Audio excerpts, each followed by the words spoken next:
eye for eye. You have heard that it was said, eye for eye and tooth for tooth. But I tell you, do not resist an evil person. If anyone slaps you on the right cheek, turn to them the other cheek also. And if anyone wants to sue you and take your shirt, hand over your coat as well. If anyone forces you to go 1 mile, go with them 2 miles.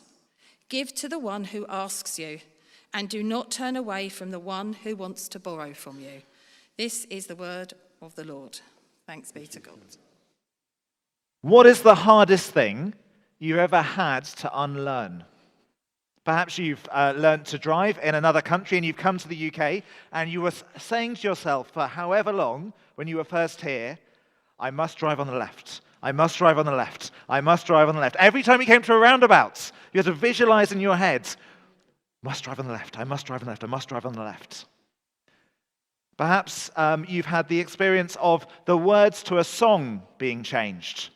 Perhaps you've had that experience in church. I've certainly had that experience where I've been singing my lungs out and then find out that the words to the song have changed and I get caught out.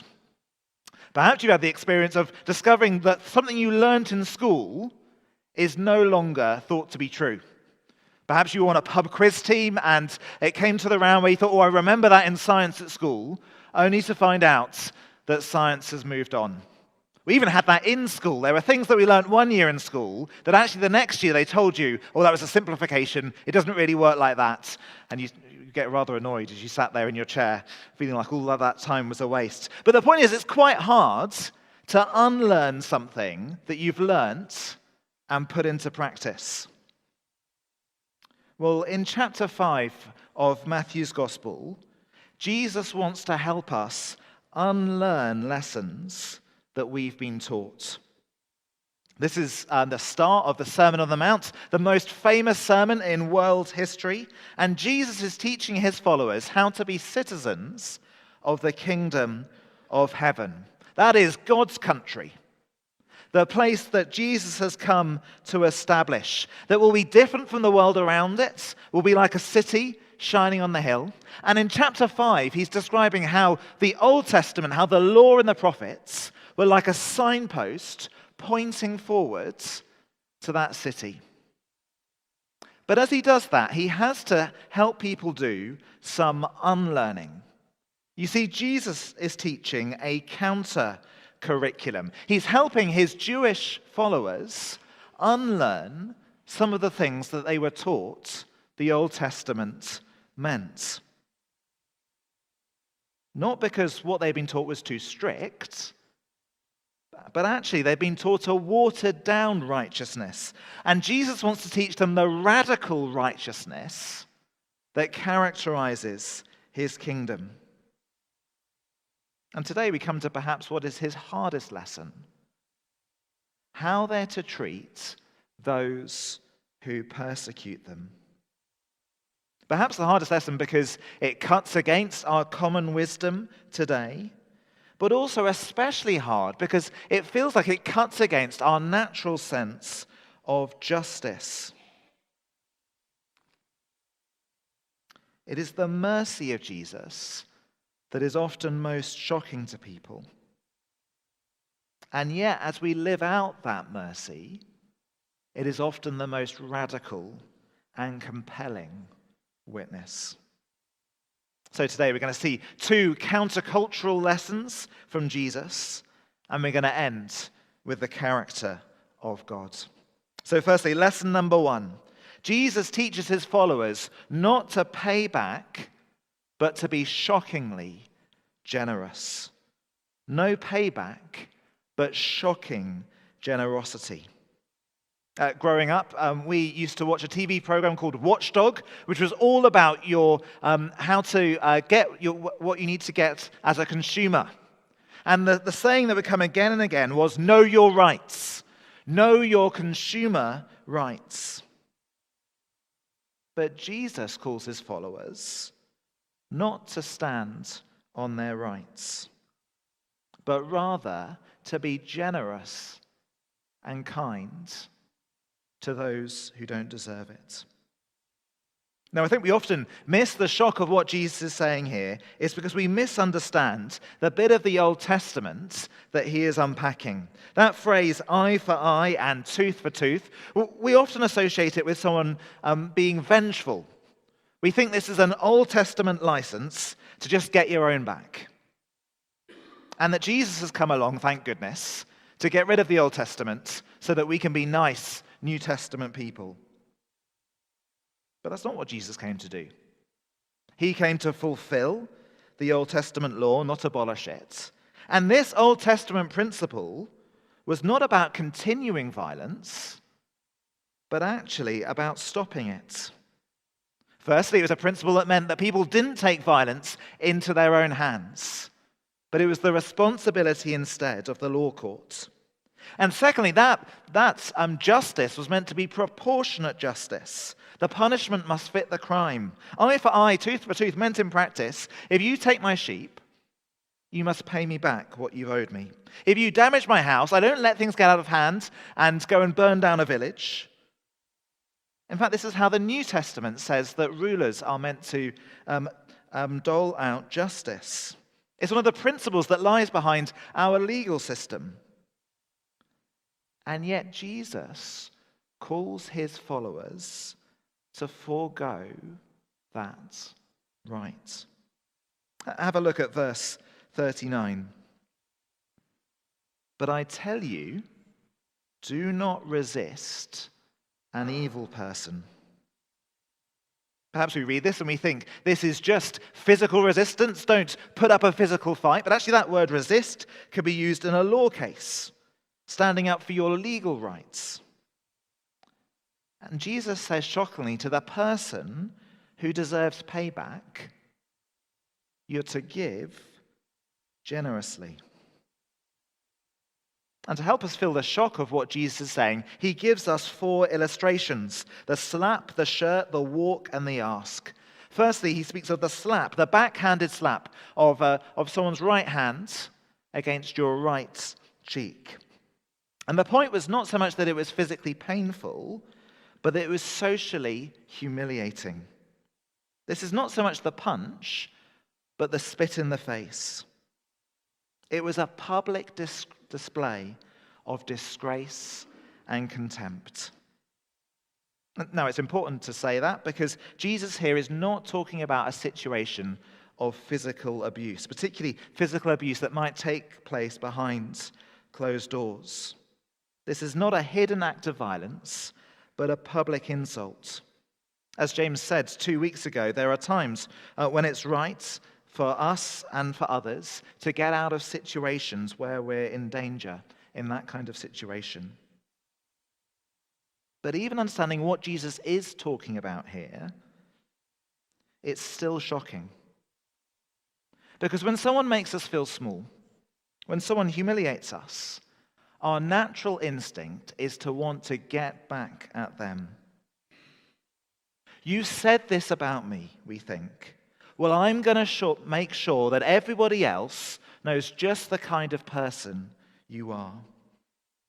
Whether we fire back a biting reply on a group chat, or we sit there daydreaming for days about how we can bring that person down a peg or two. Payback feels fair. But to that right cheek slap, Jesus says, turn the other cheek. Next illustration is the shirt. Someone sewing the shirt off your back, that is the epitome of ruthless lawyering, isn't it? And yet Jesus says, when someone does that to you, throw in your cloak as well. Next is the walk. A Roman soldier famously, as the occupying power, could commandeer someone walking down the street and say, you are going to carry my stuff for 1,000 paces. That was their right as the occupying power. And so you, as someone who's been commandeered off the street to carry this soldier's heavy stuff, when you get to the end of your 1,000 paces, you're to turn to them and say, would you like me to carry 1,000 more for you? And then lastly, the ask. And here Jesus, in a sense, opens the floodgates as to what it could mean. If someone asks you for something, give it to them. If someone wants to borrow something from you, lend it to them. Now, we don't live under occupation like they did back in first century Israel, but we can often feel trapped by unreasonable demands from employers. And in that kind of environment, resentment is rife. It's normal to gather together with people who you're working alongside to complain about the unreasonable things that your boss asks you to do. And yet Jesus says, go the extra mile. What is Jesus saying here? What's his point? I don't think he's telling his followers to be unthinking pushovers.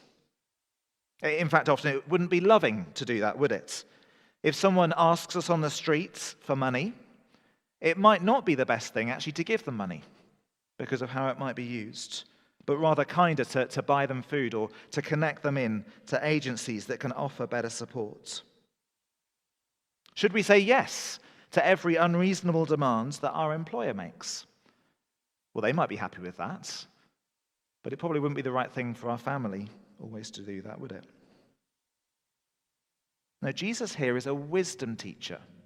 He's not giving simple prescriptions, but rather powerful illustrations to make a point.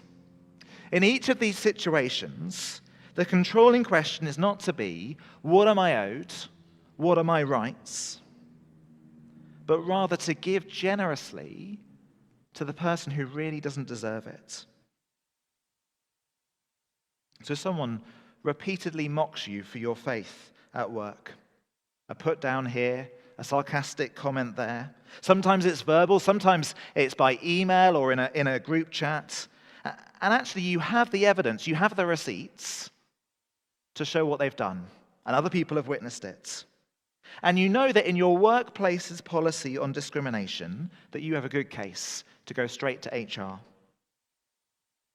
But before you write that email, ask yourself, what would it mean to seek the good of this person above what I'm owed and my rights?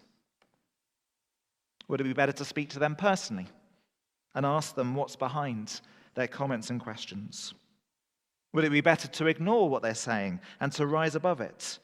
Would it be better to speak to HR, but asking for their advice and wisdom for how you can work it out between the two of you? I think it's a wisdom call. I don't come to you this morning giving you a simple prescription about what you should do. We'll want the counsel and the prayer of other Christians as we work out what would it mean to not simply stand on our rights, but to seek the good of the person who doesn't seem like they deserve it. Because there are times in the New Testament where Paul uses his rights as a Roman citizen, but he does so to secure the freedom for the gospel to be proclaimed. So it might be that in a particular situation we do raise a complaint because we want others to be protected, because we want the gospel to have freedom to go out. But when we do so, we're not looking just to our rights, but to the good of others, particularly those who don't know God yet. That might be your situation at the moment at work, or a situation like it. You might want to pray with someone after the service. Our prayer ministry team will be at the back in the bell tower, or you might want to find someone you know well, who knows you, who you trust.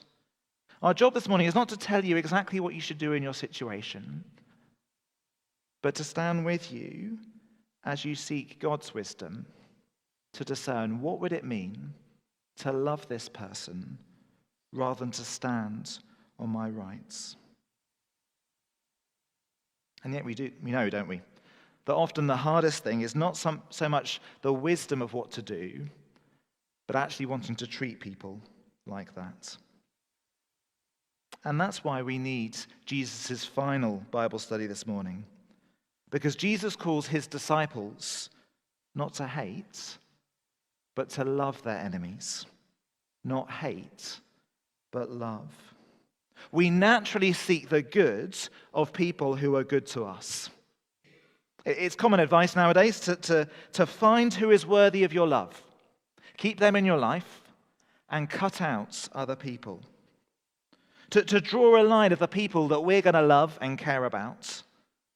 But Jesus tells his disciples to love their enemies. This is the last of Jesus' Old Testament quotes. And he's showing how the kingdom culture that he is bringing is different from the way many of the teachers of his day applied it. I wonder if you notice it as you look down at verse 43. Look at the quote that Jesus gives. You have heard that it was said, love your neighbor and hate your enemy. Now look for that little letter I, if you've got a church Bible. That's a little footnote. It tells you where in the Bible it comes from. And you'll notice that it doesn't come at the end of the quote. Because only the first half of this quote, love your neighbor, is what it said in Leviticus 19. The second half was what people, in a sense, added to it. They said, love your neighbor, and obviously that means hate your enemy. You don't need to love them. But actually, even that very verse in Leviticus was about kindness towards people who were giving you grief. Now, of course, they would have had all sorts of reasons why they assumed that you can't possibly mean loving your enemy, God, when you call me to love my neighbor. And yet, as reasonable as some of their arguments might have sounded, it missed the thread of the mercy of God that runs right through the heart of the Old Testament. That God's goodness meant that he had to punish sin. And yet, again and again, he overflowed with mercy to those who least deserve it. And all of that Old Testament story pointed forward to the wave of God's mercy that would come crashing into this world in the person of Jesus, who came to bring the mercy of God, to turn those who were his enemies into his friends, to bring them near. We want to draw on a line and say, people on this side of the line, they're people who treat me well enough, good enough to deserve my love, or at least for me to tolerate them. But people over there, they're beyond that line. What they have done or said is unacceptable. And I'll love people on this side of the line, not over there. But God's mercy crashes through any line that we might draw. And it is this mercy that has changed the world. In the first centuries of the church, that the gospel advanced through people who were transformed by this mercy of God. That the church that was held in suspicion and contempt and sometimes persecuted by the society around it offered the message of God's mercy and demonstrated that mercy in the way it treated people. That when plagues hit cities and people who weren't infected would run away, often leaving family behind, it was Christians who stayed because they didn't fear death and then ministered to medically even the people who just weeks before had publicly insulted and humiliated them. It was this mercy that made them stand out from the society around them. And yet it is so hard to love those who are hostile to us. Our hearts don't want to do it. At fighting that feeling of what we have to sometimes say is hatred feels like trying to wrestle water. Particularly in those situations where, actually for good reasons, we perhaps aren't in close proximity with those people that we feel anger against, where it's been right to walk away from a situation, but we feel powerless. How can I show love to this person practically? And so instead, those feelings of anger swirl around inside us. Well, Jesus gives us something to do, something simple. And yet it will be the greatest struggle of Christian obedience for many people to do it. To pray for those who persecute you. Because sometimes there are situations where we feel powerless to resolve wrong that's been done. Either we can't speak to the person for some reason, or they are unwilling to listen to us, and we feel trapped in our anger, trapped in this situation. We don't want to be consumed by hate, and yet we feel it swirling within us. And that's why Jesus points us to prayer. Because prayer is the foundation for loving people, even those that we have no other way of expressing our love towards. Prayer fights for our hearts as we ask God to bless them, to do them good, to reveal himself to them in his mercy. And as we begin to pray like that, we reveal something of our Father's likeness. That's where we're going to finish today. That distinctive Father likeness. Perhaps you've heard people say, she's her father's daughter. He really is his mother's son. Sometimes they're saying something about how they look, their face. They can see a resemblance between their face. When my dad visits, if you've met my dad, I get that comment from multiple people. I thought about having a picture up, but I think too many of you met him to not be surprised. But it's often not so much what someone looks like, it's a word they say. It's a mannerism. It's a way they respond in a particular situation. What they have grown up with begins to be mirrored in them. Sometimes for good, sometimes for not so good. But Jesus says we have another family likeness into which we can grow. That you may be children of your Father in heaven. That's what he says in verse 45. And it's a paradox, isn't it? He says, do this so that you may be children of your Father in heaven.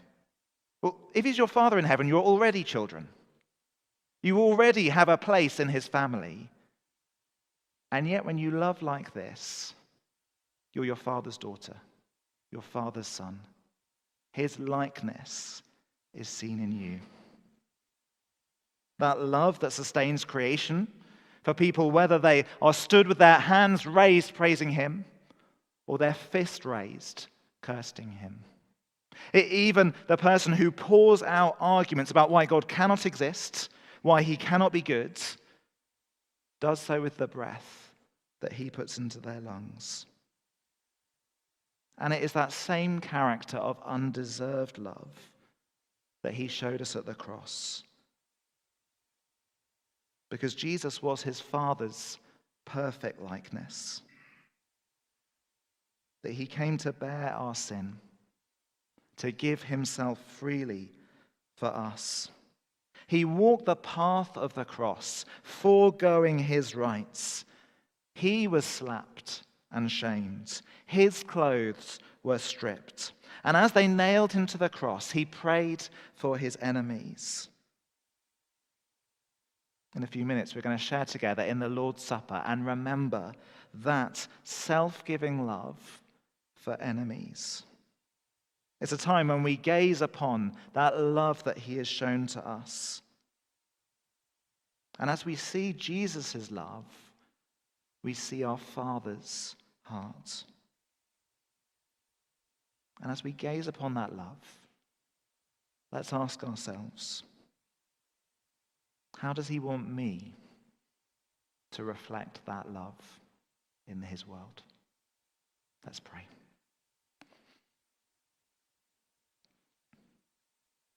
Father God, we thank you that when we see the love of Christ, we see your heart of mercy for us. We long that we might show your likeness.